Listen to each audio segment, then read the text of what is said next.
वैसे ही अब वक्त आ गया है कि हम अपने बुजुर्गों के लिए कुछ अच्छा करें, जिन्होंने जीवन भर हमें सहारा दिया।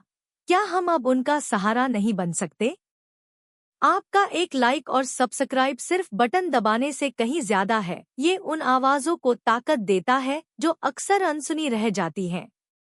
मिलकर उनकी पेंशन के हक के लिए कदम उठाएं और इस पहल का हिस्सा बनें। आज का आपका एक छोटा कदम हमारे बुजुर्गों के कल को सुरक्षित बना सकता है। कृपया हमारे चैनल को सब्सक्राइब करें और इस संदेश को फैलाकर हमें 1 मिलियन लाइक्स तक पहुंचने में सहयोग दें। साथ मिलकर हम उनकी मुस्कान वापस ला सकते हैं। कर्मचारियों पेंशन भोगियों को इसी हफ्ते जारी होगा अक्टूबर का वेतन पेंशन, निर्देश हुए जारी। डा पर भी फैसला। कर्मचारियों पेंशन भोगियों को इसी हफ्ते जारी होगा अक्टूबर का वेतन पेंशन, निर्देश हुए जारी। डा पर भी फैसला। बिहार के 10 लाख से अधिक सरकारी कर्मचारियों, पेंशनरों और शिक्षकों के लिए अच्छी खबर है। इस बार धनतेरस दिवाली को देखते हुए नीतीश कुमार सरकार ने तय समय से पहले अक्टूबर का वेतन जारी करने का ऐलान किया है। इस संबंध में वित्त विभाग के प्रधान सचिव ने आदेश भी जारी कर दिया है। कर्मचारियों पेंशन भोगियों को इसी हफ्ते जारी होगा अक्टूबर का वेतन पेंशन, निर्देश हुए जारी। डा पर भी फैसला। कर्मचारी संगठनों ने सीएम नीतीश और डिप्टी सीएम सम्राट चौधरी के इस कदम का स्वागत किया है। नीतीश कुमार सरकार ने अपने कर्मचारियों को त्योहारों का तोहफा देते हुए नवंबर की सैलरी 25 अक्टूबर को ही देने का फैसला किया है। वित्त विभाग के जारी आदेश में कहा गया है कि कर्मचारियों को इस साल त्योहार से पहले ही वेतन मिल जाएगा। जिन कर्मियों का सेवानिवृत्ति अथवा सेवांत इसी माह में हो रहा है, उनके लिए भी अक्टूबर माह के अंतिम कार्य दिवस तक वेतन भुगतान किया जाएगा। यह फैसला बिहार कोषागार संहिता 2011 के नियम 141 के तहत लिया गया है। इस फैसले से लगभग 10 लाख कर्मचारियों को फायदा होगा। एम्प्लॉयज पेंशनर्स सैलरी पेंशन डा पर हो सकता है फैसला। कैबिनेट बैठक में केंद्रीय कर्मचारी की तर्ज पर बिहार के 10 लाख से ज्यादा राज्य कर्मचारियों, पेंशनरों और शिक्षकों को नीतीश कुमार सरकार दिवाली से पहले डीए की सौगात दे सकती है।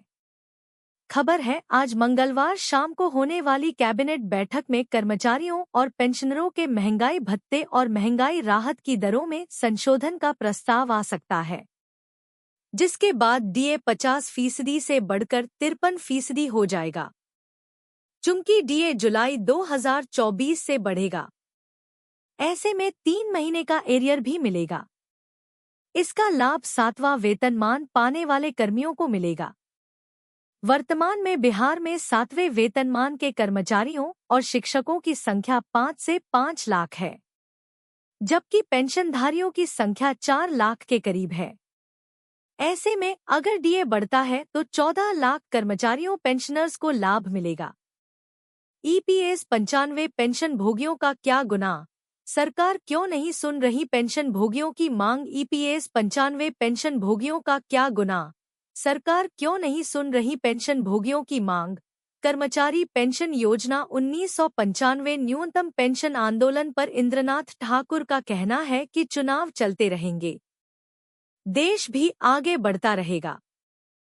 जो लोग ऐसा मानते हैं कि कर्मचारी पेंशन योजना 95 का आंदोलन बूढ़े, असहाय, बुझे हुए, हताश, निराश लोगों का है, यह पॉलिटिक्स के भंवर में गोते लगाते हुए डूब जाएगी। ईपीएस 95 पेंशन भोगियों का क्या गुनाह? सरकार क्यों नहीं सुन रही पेंशन भोगियों की मांग? उन लोगों को यह याद रखना चाहिए कि आंदोलन करने वाले ऐसे बूढ़े लोग प्रकृति के नियमों के अनुसार दुनिया से निकल जाने की भी तैयारी कर रहे हैं। इन बूढ़े लोगों की एजिटेशन को सामान्य आंकने की भूल नहीं करना चाहिए, क्योंकि ऐसे बूढ़े आज के युवाओं और प्रौढ़ों का बाप मानना चाहिए। हमारे बुजुर्गों का यह शांतिमय निःशब्द चर्चा वर्तमान राजनीतिक आंदोलनों का दिशा तय करने वाली सिद्ध होगी। यह हमें अपनी बातों को राष्ट्र की सरकार और समाज के समक्ष सच्चाई को उजागर करने के साथ धीमी आंच पर वास्तविकता को पकाने परोसने और भूखों को खिलाने की एक अनूठी विधि के प्रदर्शन का तरीका होगा। हम ही नहीं, जो भी धरती पर जन्म ले चुका है, उन सबका मरण तो होना ही निश्चित है। न कोई आज तक इससे बचा है और न बचेगा ही, यह हम सभी जानते हैं। EPS 95 पेंशनर्स, जीने का और सम्मान से जीने का सबको अधिकार। कर्मचारी पेंशन योजना 1995 को जहन में रखकर कहा, जीने का और सम्मान से जीने का सबको अधिकार है। हम पेंशनर्स ने क्या गुनाह किया है कि हमारा अपना परिवार और अपनी सरकार हमारी सुनती नहीं, उपेक्षा करती है, जबकि हम अपनी कमाई का भाग, जिसे भविष्य की सुरक्षा के लिए जमा कर रखा था, उसे देने से टालमटोल की जा रही है। जबकि हम कोई भी अतिरिक्त भार किसी को देना नहीं चाहते हैं, उसी अल्प आय में संतोष कर जीवन के आखिरी पलों को गुजारना चाहते हैं, किसी से कुछ लेना या दूसरे की हकमारी भी नहीं चाहते हैं। हमें लड़ना फिर भी पड़ रहा है, वह भी लगातार 1 दशक से। यह कोई छोटी बात नहीं कि इसके लिए हम हिंसा, ठगी और अराजक नहीं होना चाहते हैं। एम्प्लॉयज पेंशन स्कीम, सक्रिय राजनीति करने वालों को संदेश। महाराष्ट्र विधानसभा सभा के चुनाव में पहली दफा हम यह सक्रिय राजनीति करने वालों को संदेश देना चाहते हैं कि हम उन्हें ही अपना वोट देंगे जो हमारी मांग की ओर दृष्टिपात करना चाहते हैं। जो हम बुजुर्गों का काम करेगा, वही देश पर राज भी कर सकेगा। Pension fund, commander Ashok Raut के जज्बे को सलाम। उन्होंने कहा, कमांडर अशोक राउत को सलाम, जिसने इतने धैर्य से संपूर्ण देश को हम कर्मचारी पेंशन योजना 95 के पेंशनर्स की उचित मांग को राष्ट्रीय स्तर पर हाईलाइट कर आंदोलन के माध्यम से भारत के आंदोलन जीवियों को बताने की कोशिश की है कि हमें अपनी मांग को एक लोकतांत्रिक सरकार और समाज के समक्ष कैसे रखना चाहिए। अंत में वह करते हैं कि हमने जो मिसाल कायम की है, उसकी सफलता में कोई संदेह नहीं करना है और न कोई अफसोस ही करना चाहिए। हमारे संघर्ष का सुखद परिणाम बहुत शीघ्र ही आपके समक्ष दिखाई देने वाला है। जय हिंद।